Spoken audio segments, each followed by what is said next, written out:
প্রথমবারের মতো দিব্যাঙ্গদের নিয়ে খেলো ত্রিপুরা প্যারা গেমস 2023 রাজ্যে অনুষ্ঠিত হচ্ছে। শুক্রবার বিকেলে আগরতলার স্বামী বিবেকানন্দ ময়দানে খেলো ত্রিপুরা প্যারা গেমসের আনুষ্ঠানিক উদ্বোধন করলেন মুখ্যমন্ত্রী মানিক সাহা। অন্যান্যদের মধ্যে উপস্থিত ছিলেন রাজ্য সরকারের ক্রীড়া এবং যুব বিষয়ক দপ্তরের মন্ত্রী টিঙ্কু রায়, আগরতলা পুর নিগমের মেয়র দীপক মজুমদার সহ দপ্তরের সচিব ও অধিকর্তা। রঙিন বেলুন উড়িয়ে মুখ্যমন্ত্রী সহ উপস্থিত অতিথিরা খেলার সূচনা করেন।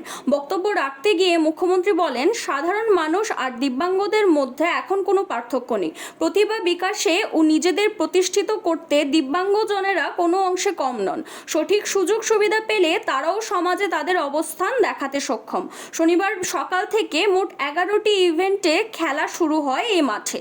রাজ্যের 8টি জেলা থেকে দিব্যাঙ্গ খেলোয়াড়রা অংশগ্রহণ করে এই খেলায়। একটু আগে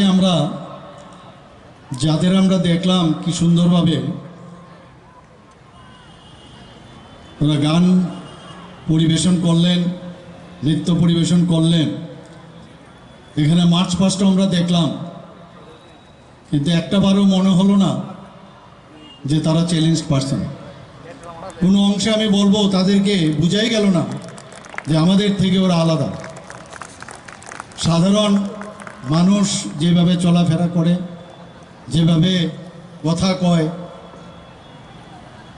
যেভাবে ওদের বডি ল্যাঙ্গুয়েজ, সব কিছুই আমার কাছে মনে হলো যে ইচ্ছে করলেই যদি তাদেরকে সুযোগ সুবিধা দেওয়া যায় এবং তারাও এই সোসাইটির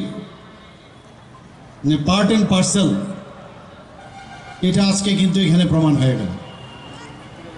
আমি মাননীয় প্রধানমন্ত্রী শ্রী নরেন্দ্র মোদীজিকে আমি ধন্যবাদ দেব।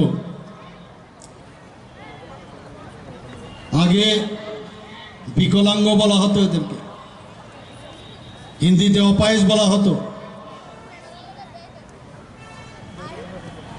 একটা নেগলেক্ট যে ভাব, চিন্তা ভাবনা, কথার শব্দের মাধ্যমে সেটা এতদিন ধরে চলে আসছিল। কিন্তু উনি প্রথমেই এসে যে কাজটা করলেন, দিব্যাঙ্গ এই শব্দটা উনি ব্যবহার করলেন, মানে divine soul, divine human being. কত বড় কথা! এক কথার মাধ্যমে তাদের প্রতি যে সম্মান মাননীয় প্রধানমন্ত্রীজি দিয়েছেন, আমি সত্যিই ওনাকে আমি ধন্যবাদ দেব। এবং আজকে আমরা এখানে তাই দেখলাম, যে জিনিসটা আমার কাছে নেই, আমার কাছে অপরিপূর্ণ, তার মধ্যে আমরা দেখতে পারি তার চেষ্টাটা আরও বেশি দ্বিগুণ বেড়ে যায়। তার মধ্যে সেই প্রতিভা কিন্তু আরও বিশেষ করে আমরা দেখেছি